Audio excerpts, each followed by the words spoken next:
guys, let's see how to make idli batter today. So నేను ఒక 1 cup urad dal తీసుకున్నాను మినపప్పు. సో అది ఒక బౌల్లో వేసుకుని దాంట్లో 1.5 టీ స్పూన్స్ ఆఫ్ మెంతులు ఫెనుగ్రీక్ సీడ్స్ వేసుకోవాలి.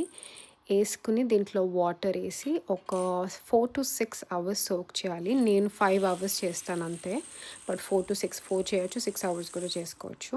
సో ఇది సోక్ చేసుకుని పక్కన పెట్టుకోవాలి.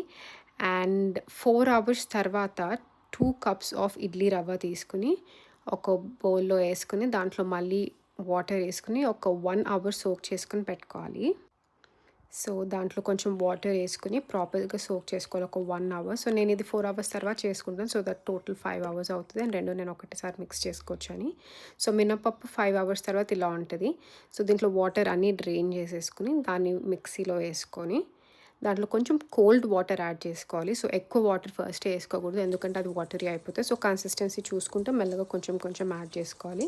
సో ఐడియలీ కన్సిస్టెన్సీ మనకి కొంచెం ఇలా రావాలి, మరి వాటరీగా రాకూడదు.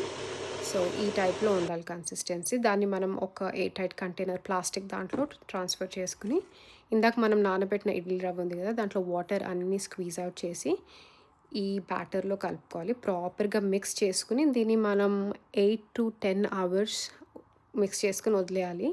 సో యూజువల్గా ఓవర్ నైట్ కూడా పెడతారు, కానీ నేను 8 to 10 అవర్స్, అప్పుడప్పుడు 12 అవర్స్ కూడా పెడతాను. సో ఇట్లా ఉండాలి. దీన్ని ఎయిర్ టైట్ కంటైనర్లో క్లోజ్ చేసుకుని పెట్టుకోండి. దాని తర్వాత వెయిట్ చేసి 8 అవర్స్ అయిన తర్వాత సో ఫుల్ ఇట్లా ఎయిరీగా ప్రాపర్గా this is how the idli batter looks. And I can't wait to have idlis. Thank you so much for watching.